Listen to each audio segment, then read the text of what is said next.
जिस तरह आप केमिस्ट्री को कर रहे हैं ना, तो मुझे लगता है कि मैं भी केमिस्ट्री पढ़ूंगी आगे। पहले आपको बोरिंग लगती रही होगी। बहुत सर, बहुत ज्यादा। किसको नहीं लगती केमिस्ट्री बोरिंग? हाय किस्मत से जुदाई हुई। देखिए, सिर्फ झूमने से काम नहीं चलता है। जब गजल सुनाई जाती है तो वाह वाह किया जाता है। जिनसे मेरी बहुत आशनाई हुई, हाय किस्मत उन्हीं से जुदाई हुई। तो सर देखिए, जाते जाते मैं आपसे एक सवाल ये करना चाहूंगी कि ये आप जहाँ पे आप मार्वल स्टूडियो में आज आए हैं, तो यहाँ के स्टूडेंट्स जी जो हमें सुन रहे हैं, आजमाए कौन हमें आजमाए कौन, हाँ। आओ जल्दी आओ हम रिएक्शन करें, तू मेरा मैं तेरा कोई एक्शन करे, मैं हूँ ग्लूकोज तू है फेनिल हाइड्राजीन, सारी अवेलेबल कंडीशन करे। क्योंकि अगर इतने बढ़िया तरीके से कोई केमिस्ट्री पढ़ाएगा ना, तो मैं दिल खोल के केमिस्ट्री पढ़ना चाहूंगी, खुशी खुशी। पर जैसे आपने बताया कि जिस तरह आप केमिस्ट्री को ढाल रहे हैं शायराना अंदाज में, उसको हर कोई पढ़ना चाहेगा, हर कोई सुनना चाहेगा। जैसे कि सर ने बताया कि हर एक बड़ा केमिस्ट्री का प्रोफेसर कहीं ना कहीं शायर ही था। मेरी उर्दू उतनी अच्छी नहीं है जितनी अच्छी सर की है, पर मैं कोशिश पूरी करती हूँ कि अपनी उर्दू सुधार लूँ, और मैं जरूर सुधार लूंगी। मैं ये श्रोता से ये बताना चाहता हूँ कि इनकी उर्दू बहुत अच्छी है। हाँ, बहुत खूबसूरत। धन्यवाद धन्यवाद, शुक्रिया आपका, बहुत बहुत शुक्रगुजार हूँ मैं आपकी कि आज मुझे लगा कि जो मैं उर्दू का जो मेरा शौक है जी, वो कहीं जाके अब ठीक हो रहा है, मजीद और अच्छा होता है। अरे इस तरह के शब्द आप बोलेंगे तो मैं बिल्कुल सीख जाऊंगी। दिल में तेरे बेसबब आबाद हो जाऊंगा मैं, तू मुझे मत भूल वरना याद हो जाऊंगा मैं। अख्तर आजमी साहब से बातें यूं ही रहेंगी जारी। फिलहाल वक्त हो चला एक छोटे से ब्रेक का, क्योंकि अभी बहुत ढेर सारी बातें उससे जाननी। तब तक आप कहीं मत जाइएगा, सुनते रहिएगा 107.4 रेडियो नोएडा, आपकी आवाज मेरे यानी आज वर्षा के साथ।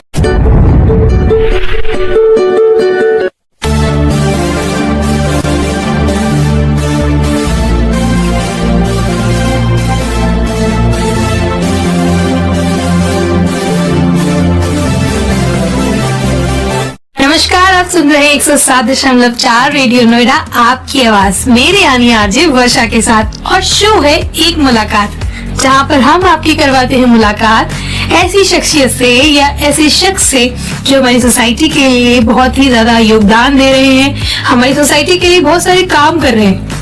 आज ऐसे ही एक व्यक्ति हमारे स्टूडियो में मौजूद है, जिनका नाम है अख्तर आजमी जी। सर, आपका बहुत बहुत स्वागत है हमारे स्टूडियो में। बहुत बहुत शुक्रिया। और मैं मारवा स्टूडियो का, संदीप मारवा साहब का शुक्रगुजार हूँ। एक कवि सम्मेलन में उनसे एक मुलाकात हुई थी मेरी जी, और मैं उन्हें पसंद आया और वो भी मुझे बहुत पसंद आया। अब देखिए, मैं आपकी खिदमत में हाजिर हूँ। के लहजे से ही समझ में आ गया होगा आप सभी को कि जो सर है हमारे बैठे हमारे बीच, ये एक कवि है, ये एक पोइट है। तो सर ने जैसा कहा कि उन्हें मारवा साहब पसंद आए और मारवा साहब को वो, और उनकी एक मुलाकात उनको हमारे शो एक मुलाकात पर ले आई है। तो सर बहुत बहुत बहुत बहुत वेलकम है आपका एक बार फिर से। सर, मैं आपके बारे में कुछ पूछना चाहूंगी कि जैसे कि आप पोइट हैं, यस, ठीक है, आप पोइट के साथ साथ सर और क्या करते हैं, अपने बारे में बताइए हमारे लिसनर्स को। देखिए, अगर इसके अलावा मैं क्या करता हूँ मैं बताऊंगा तो हमारे लिसनर तो पहले बहुत चौंक जाएंगे, क्योंकि मैं केमिस्ट्री का लेक्चरर हूँ। और जो भी पहली बार सुनता है तो कहता है कहाँ केमिस्ट्री और कहाँ शायरी। बिल्कुल, दोनों बिल्कुल डिफरेंट लगती हैं, लेकिन इस बात की रिसर्च मैं खुद करता रहा जी। और मैं सोचता रहा यार कहाँ केमिस्ट्री और कहाँ शायरी। तो धीरे धीरे पता लगा कि जो एक साइंटिस्ट थे, केमिस्ट्री स्कॉलर, हाफमान ब्रोमाइड रिएक्शन एक बहुत मशहूर रिएक्शन है, वो भी पोएट थे। और जिन्होंने हाइड्रोजन की डिस्कवरी की वो भी पोएट थे, जॉन डेवी। तो ऐसे पता लगा कि जितने अच्छे केमिस्ट्री वाले थे वो अच्छे पोएट थे। तो मुझे अपने आप फख्र महसूस हुआ कि मैं भी केमिस्ट्री का हूँ। हाँ, मैं शायर भी हूँ। जी। सर बहुत खूब, बहुत खूब। अख्तर आदमी साहब से बातें यूं ही रहेंगी जारी। फिलहाल वक्त हो चला एक छोटे से ब्रेक का, क्योंकि अभी बहुत ढेर सारी बातें उससे जाननी। तब तक आप कहीं मत जाइएगा, सुनते रहिएगा 107.4 रेडियो नोएडा, आपकी आवाज मेरे यानी आरजे वर्षा के साथ। वेलकम बैक, एक बार फिर स्वागत है आपका 107.4 रेडियो नोएडा, आपकी आवाज पर, आपके फेवरेट शो एक मुलाकात में, जहाँ पर आज हमारी मुलाकात हो रही है अख्तर आदमी साहब से, जो एक पेशे से एक पोइट है और केमिस्ट्री के प्रोफेसर भी हैं। ये दोनों ही चीजें अपने आप में बहुत ज्यादा अलग है, मैं जानती हूँ, पर हर कोई, जैसे कि सर ने बताया कि हर एक बड़ा केमिस्ट्री का प्रोफेसर कहीं ना कहीं शायर ही था, तो सर ने इस प्रोफेशन को आगे चुन लिया। सर आपका बहुत बहुत स्वागत है एक बार फिर स्टूडियो में। बहुत बहुत शुक्रिया। सर देखिए, हर किसी के जीवन की जो शुरुआत होती है जी, वो बहुत मायने रखती है। जी बिल्कुल। तो भाई मैं आपसे जानना चाहूंगी कि आप बताइए, आपने अपने आप को कैसे शुरू किया, आपकी जर्नी को कैसे शुरू किया, एक टीचर से किस तरफ से आपने रुख किया एक पोइट की तरफ? शायरी हमारी विरासत में मिली है जी। हमारा जो खानदान था उसमें सभी लोग शायर हैं और लिटरेरी पर्सन है और शायर है। तो मैं जब छठी क्लास में था, जब से मैं गजलें लिखना शुरू कर दी थी मैंने, बहुत खूब। और छठी क्लास से लेकर 10th क्लास तक आते आते बहुत सारी गजलें मेरी हो चुकी थी। और मतलब एक तरह से कहा जाए विरासत में मैंने कह दिया ना, तो खूनी रिश्ता है, अब इसके आगे कोई बात ही नहीं होती। फिर उसके बाद जब मैंने 12th पास आउट किया, उसके बाद मैंने एक बार को सोचा जी कि मैं बीए करता हूँ, मतलब एक कोई लैंग्वेज सेलेक्ट की जाए पढ़ने के लिए, उर्दू, इंग्लिश या हिंदी जो भी है। जी। तो बाद में फिर पता नहीं क्या जहन में आया, मैंने साइंस ले ली। और साइंस लेने के बाद फिर मैंने स्टडी, जो मतलब शेर व शायरी के हवाले से जो मैंने स्टडी की अपनी, वो मैंने स्पेशल ट्यूशन पढ़ा। जैसे बड़े कुछ शायरों को पढ़ा, जैसे मीर तकी मीर को पढ़ा, कबीर दास को पढ़ा, तुलसीदास को पढ़ा। तो इस तरह से बहुत सारे लोगों को मैं पर्सनल ट्यूशन में पढ़ता रहा और मेरा नॉलेज बढ़ता गया। और कुछ लोग तो कहते हैं कि शायद आप उर्दू में पीएचडी हो या फिर कुछ इस तरह की बातें हो, ऐसा कुछ है नहीं। मेरा मतलब तालीम जो मेरी हुई है, वो मैंने तो एमएससी 2 बार किया है केमिस्ट्री में, लेकिन अलग से जो मेरी पर्सनल सेल्फ स्टडी हुई है वो हुई है उर्दू की, हिंदी की, इंग्लिश की, इस तरह की। तो कहीं न कहीं से हम गॉड गिफ्टेड अगर पोएट कहा जाए तो वही है। केमिस्ट्री और पोएट्री में बहुत गहरा रिश्ता है। शुरू में मैं भी कंफ्यूज था कि शायद हम ये दोनों अलग अलग चीजें हैं, लेकिन ऐसा नहीं है। देखिए, केमिस्ट्री एक बहुत ब्रॉड सब्जेक्ट है, बिल्कुल सर। और शायरी जो होती है, शायरी में तो सारी चीजें समा जाती हैं, बिल्कुल। चाहे वो केमिस्ट्री हो, चाहे फिजिक्स हो, बायो हो, चाहे इकोनॉमिक्स हो, कुछ भी हो। तो शायरी को और अच्छा बनाने के लिए केमिस्ट्री अगर आप जानते हैं, तो यानी शायरी के लिए वो एक पहलू बढ़ गया आपका, मतलब शायरी में और निखार पैदा होना चाहिए उससे, और होता है, यही सच है। जैसे मैंने एक शेर कहा कि तू कैसे एंजाइम बने और मैं हार्मोन, आजमाए कौन हमें आजमाए कौन, आओ जल्दी आओ हम रिएक्शन करें, तू मेरा मैं तेरा कोई एक्शन करे, मैं हूँ ग्लूकोज तू है फेनिल हाइड्राजीन, सारी अवेलेबल कंडीशन करे। तो अब इससे क्या है, बच्चों को भी जरा सा इंटरेस्ट आता है पढ़ने में। केमिस्ट्री बड़ी बोरिंग सी लग रही थी, तो मैंने उसको शायराना रंग दिया। और 10-12 मेरे ख्याल से नज़में हो चुकी हैं। जब वो अच्छे खासे 50 हो जाएंगे तो मैं छपवा दूंगा। इतने बढ़िया तरीके से कोई केमिस्ट्री पढ़ाएगा ना, तो मैं दिल खोल के केमिस्ट्री पढ़ना चाहूंगी, खुशी खुशी। क्योंकि जहाँ तक मैं जानती हूँ, जो केमिस्ट्री एक सब्जेक्ट ऐसा है जहाँ पर बामुश्किल उसको हम पढ़ पाते हैं, कहीं ना कहीं दिक्कतें आती हैं। और जैसा आपने बताया कि जिस तरह आप केमिस्ट्री को ढाल रहे हैं शायराना अंदाज में, उसको हर कोई पढ़ना चाहेगा, हर कोई सुनना चाहेगा। सर, आप एक चीज आपसे मैं पूछना चाहती हूँ, आप किस शहर से हैं, ये भी जरा जरूर हमारे लिसनर्स को बताएं। जी देखिए, यूपी में एक जिला है आजमगढ़ जी, और आजमगढ़ तो जाहिर है कि बहुत सारे हवालों से आपने सुना होगा। पंडित राहुल संकृत्यायन साहब थे जी, फिर शिवली नुमानी साहब थे, कैफी आजमी साहब थे, और इस तरह से बहुत सारी शख्सियत, श्याम नारायण पांडे साहब थे। ये एक मतलब शायरों का, कवियों का, लेखकों का, साहित्यकारों का शहर है। हिस्टोरिकल बैकग्राउंड में जब आप जाएंगे आजमगढ़ के, तो ये पाएंगे आप। तो वहाँ पे एक कस्बा है, बिलरियागंज कहा जाता है, बिलरियागंज जी, और उसी में से एक गांव निकल के आता है जिसका मतलब कागजी नाम तो फतेहपुर है।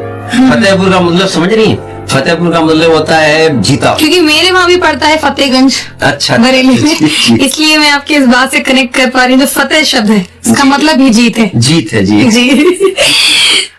तो श्रोताओं, आज भी आपसे बातें रहेंगी यूं ही जारी। फिलहाल वक्त हो चला एक छोटे से म्यूजिकल ब्रेक का। मिलती हूँ आपसे इस ब्रेक के बाद। आप सुनिए आने वाला ये फैंटास्टिक सा ब्यूटीफुल सा सॉन्ग। हमारी बातें चल रही हैं अख्तर आजमी साहब से, जिन्होंने हमें बताया है कि मतलब केमिस्ट्री को भी हम इस तरह से पढ़ सकते हैं कि आप भाई इसको हमेशा गुनगुनाते रहेंगे और वो आपके जहन में रहेगी, आप उसको भूल नहीं पाएंगे। अगर इस तरह के टीचर्स और होने लगे तो मुझे लगता है साहब जो बच्चे हैं ना वो पढ़ाई से दूर नहीं भागेंगे बल्कि उसकी तरफ खींचे चले आएंगे। इसीलिए शायद टीचर जो होता है, वो टीचर जो होता है उसकी जो कला है वो सिर्फ वही बता सकता है, उसको वही समझा सकता है। कहते हैं ना कि जब कोई बहुत ही मुश्किल सा सवाल आता है और बच्चे नहीं इसको कर पाते हैं तो टीचर कोशिश में लगा रहता है कि इसको कितना आसान कर दिया जाए कि बच्चे के जहन में उतर जाए। जी जी। तो पर जिस तरह आप केमिस्ट्री को कर रहे हैं ना, मुझे लगता है कि मैं भी केमिस्ट्री पढ़ूंगी आगे। पहले आपको बोरिंग लगती रही होगी। बहुत सर, बहुत ज्यादा। किसको नहीं लगती केमिस्ट्री बोल रही। तो मैं भी अगर किसी को बताऊंगी अगर नहीं केमिस्ट्री तो बहुत ही अच्छा विषय है, हम उसको पढ़ेंगे। सर देखिए, मैं आपसे एक चीज और पूछना चाहूंगी कि एक कविकार और एक टीचर की जो ये जर्नी है, जी ठीक है, जैसे अभी तो आपने बता दिया कि दोनों आपस में बहुत ज्यादा कनेक्टेड है, पर अगर देखा जाए इंडिविजुअली तो ये वाकई में अलग है एक दूसरे से। आपको इन दोनों राहों में सबसे ज्यादा मजेदार कौन सी राह लगी? सबसे ज्यादा मजा किसमें आया?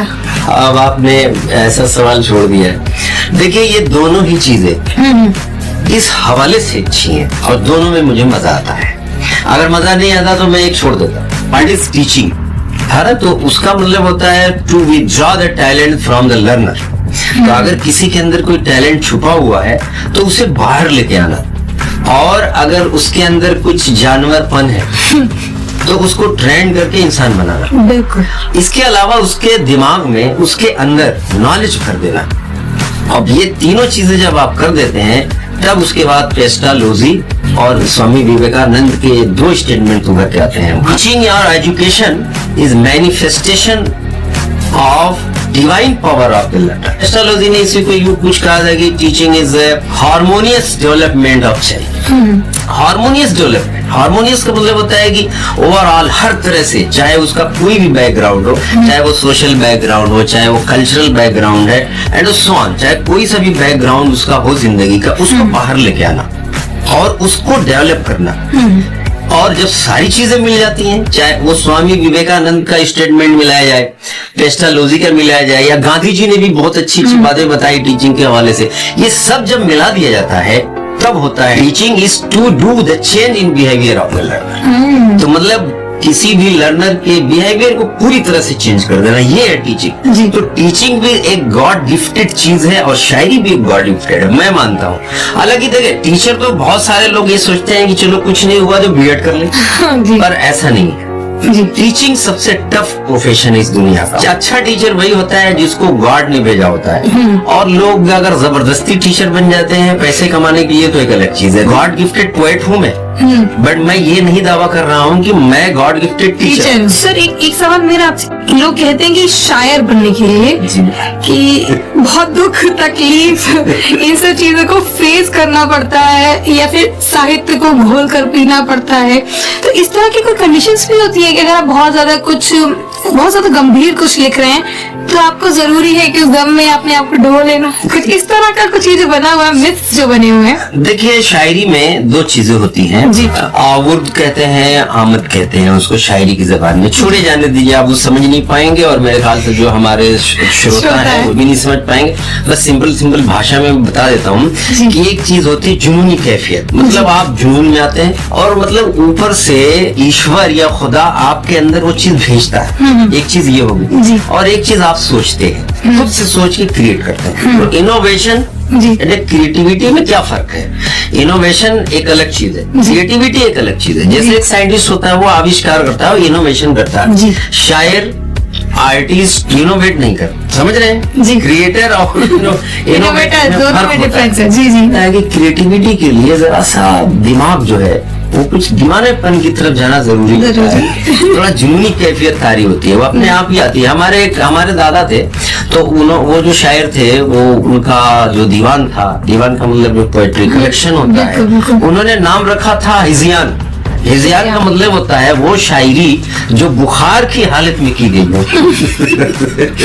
बुखार की हालात में भी शायरी होती है। हाँ, तो मतलब शायरी को यही कहा गया शायर को, तो जब बुखार की हालत में, बुखार का मतलब वो सचमुच का बुखार नहीं कि बॉडी गर्म हो जाए, मतलब बुखार का मतलब जो उसका दिमागी बुखार है, एकदम झूम रहा है, उसे कुछ दीन दुनिया से कोई मतलब नहीं है, एकदम खोया हुआ है, तो वो जो शायरी करता है, शायरी वही है, वो शायरी है। हर शायर के साथ कोई ना कोई ट्रेजेडी हुई है। जितने भी शायर हो, चाहे वो आशिकाना शायर हुए, चाहे वो फलसफियाना हुए हो, चाहे वो हालाते हाजरा की यानी करंट इशू के हो, कहीं ना कहीं से कोई चोट खाया होता है। चोट खाने का मतलब मेरी मुराद ये नहीं है कि किसी को सिर्फ सताया गया हो तो वही चोट खाया हो। तो दीन दुनिया के हालात देखता है दुनिया के, जब वो जो जैसा चाहता वैसा होता नहीं है, तो वो चोट खाया होता है। तो आप अब समझ गए हो कि जितनी भी पहलू है, चाहे वो आशिकाना हो, फलसफियाना हो और समाजी हो, सब में कहीं न कहीं से जो तजुर्बे हासिल करता है, चोट खाता है, गम झेलता है और बहुत सारी चीजों को बनाता है, तो वो शायर अच्छा हो सकता है। बिल्कुल, जिस तरह से आपने बताया है ना, इतने अच्छे से क्लेरिफाई किया है, मुझे लगता है हमारे सारे लिसनर्स को समझ में आ गया होगा आज कि आखिर में शायरी के लिए जो चाहिए चीजें वो क्या है। अब ये नहीं कि अगर हमने चोट बताई तो कोई चोट खाकर आ जाए, वो भी नहीं है। पर ऐसा नहीं है। तो सर आप इसी तरह 2 लाइन जरा मुझे सुना दें हमारे लिसनर्स को और मुझे। जी जरूर, बिल्कुल, ये तो आखिर में होना ही था। आखिर में तो मैं आपसे करवाऊंगी, पर अभी जो चल आपने जो अभी जो मुद्दा चल रहा है ना जी, आशिकाना, मैं इस पे सुनना चाहती हूँ सर कि किस तरह की जो लेखन है। जिनसे मेरी बहुत आशनाई हुई, जिनसे मेरी बहुत आशनाई हुई। देखिए, सिर्फ झूमने से काम नहीं चलता है, जब गजल सुनाई जाती है तो वाह वाह किया जाता है। जिनसे मेरी बहुत आशनाई हुई, हाय किस्मत उन्हीं से जुदाई हुई, हाय किस्मत उन्हीं से जुदाई हुई। तो श्रोता, कैसी लगी आपको ये प्यारी सी नज़्म? फिलहाल अभी जाते जाते मैं आपको बहुत कुछ सुनवाऊंगी सर से। अभी वक्त हो चला एक छोटे से ब्रेक का, मिलते हैं ब्रेक के बाद। तब तक आप कहीं मत जाइएगा, सुनते रहिएगा 107.4 रेडियो नोएडा आपकी आवाज। वेलकम बैक दोस्तों, एक बार फिर स्वागत है आपका 107.4 रेडियो नोएडा आपकी आवाज पर, जहाँ पर आज हमारे साथ बने हुए हैं अख्तर आजमी साहब, जिन्होंने अभी बहुत ही प्यारी सी आशिकाना गजल सुनाई। मैं सही फरमा रही हूँ ना सर? यस। क्योंकि मेरी उर्दू उतनी अच्छी नहीं है जितनी अच्छी सर की है, पर मैं कोशिश पूरी करती हूँ कि अपनी उर्दू सुधार लूँ, और मैं जरूर सुधार लूंगी। मैं ये श्रोता से ये बताना चाहता हूँ कि इनकी उर्दू बहुत अच्छी है। हाँ, बहुत धन्यवाद, शुक्रिया आपका, बहुत बहुत शुक्रगुजार हूँ मैं आपकी कि आज मुझे लगा कि जो मैं उर्दू का जो मेरा शौक है जी, वो कहीं जाके अब ठीक हो मजीद और अच्छा होता रहे। अरे इस तरह के शब्द आप बोलेंगे तो मैं बिल्कुल सीख जाऊंगी। तो सर देखिए, जाते जाते मैं आपसे एक सवाल ये करना चाहूंगी कि ये आप जहाँ पे हमारे स्टूडियो में आ जाए हैं, तो यहाँ के स्टूडेंट्स जी जो हमें सुन रहे हैं या जो शो को सुनेंगे, उनके लिए एक ऐसा संदेश जो आप देना चाहते हो। जी देखिए, किसी भी टारगेट तक पहुंचने के लिए सबसे जो मैंने अहम चीज सोची है या करके भी देखा है या दूसरों को भी देखा है, उन्होंने एक प्लानिंग की है अपनी जिंदगी में। प्लानर, वो बहुत अच्छे प्लानर। किसी भी चीज को पाने के लिए जो कुछ भी वो कर रहे हैं, चाहे किसी भी फील्ड में, चाहे किसी भी चीज की एजुकेशन हासिल कर रहे हो, एक प्लानिंग है और टाइमिंग, टाइम शेड्यूल और प्लानिंग। अगर इन दोनों का अगर कॉम्बिनेशन है तो वो चीज मिल जाती है। इसलिए कोई भी चीज प्लानिंग के तहत और टाइम के साथ की जाए, और जरूर की जाए, और हार नहीं माना जाए। कामयाबी हासिल करने के लिए क्या सबसे जरूरी है? सबसे पहले दीवानापन, टारगेट पॉइंट, कि उस टारगेट पर हमको पहुंचना है, जी, और ये आपके दिमाग में होना चाहिए कि उस टारगेट पे पहुंचना, वो मकसद है हमारा, वहां पे जाना ही जाना है। तो जब तक आपके पास कोई मकसद नहीं होगा तो आप नहीं जा सकते। तो अगर मान लीजिए किसी भी तरह से जब आपका वो बन गया, ऑब्जेक्ट है जो ऑब्जेक्ट बन गया, मकसद बन गया, अब उसको अचीव करना है। उसको अचीव करने के लिए टाइम का पाबंद होना बहुत जरूरी है, दूसरा पॉइंट। और तीसरा पॉइंट है उसके लिए प्लानिंग करना, स्ट्रेटजीज बनाना, प्लानिंग करना कि ये कैसे होगा, ये कैसे होगा। पहले टारगेट पॉइंट बनाना जरूरी, बहुत जरूरी, बहुत जरूरी। कौन सी बात कहाँ कैसे कही जाती है, कौन सी बात कहाँ कैसे कही जाती है, ये सलीका हो तो हर बात सुनी जाती है। वाह, तो कौन सी चीज कहाँ करना है, कहाँ अप्लाई करना है, जी। ये भी बहुत इंपॉर्टेंट है। तो यही मेरा एक पैगाम है छोटा सा। वैसे तो बहुत सारी बातें मैं यहाँ रात भर बैठ के कर सकता हूँ कैसे आपको क्या करना चाहिए, लेकिन जो मेन और बेसिक चीजें हैं जी। कामयाबी के लिए, वो मैंने आपके सामने रख दी है। चलिए, ये तो हो गई स्टूडेंट्स के हित की बात जो आपने कर दी। अब जाते जाते हमारे श्रोताओं को कुछ ऐसा सुना दीजिए जो उनको भी याद रहे और हमें भी याद रहे। दिल में तेरे बेसबब आबाद हो जाऊंगा मैं, दिल में तेरे बेसबब, दिल में तेरे बेसबब, दिल में तेरे बेसबब आबाद हो जाऊंगा मैं, तू मुझे मत भूल वरना याद हो जाऊंगा मैं, तू मुझे मत भूल वरना याद हो जाऊंगा मैं, दिल में तेरे बेसबब।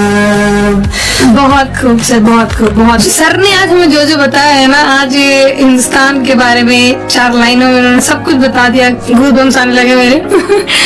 मैं आप सभी श्रोताओं से आशा करती हूँ आप सबने इसको बहुत अच्छे से सुना होगा, पसंद किया होगा।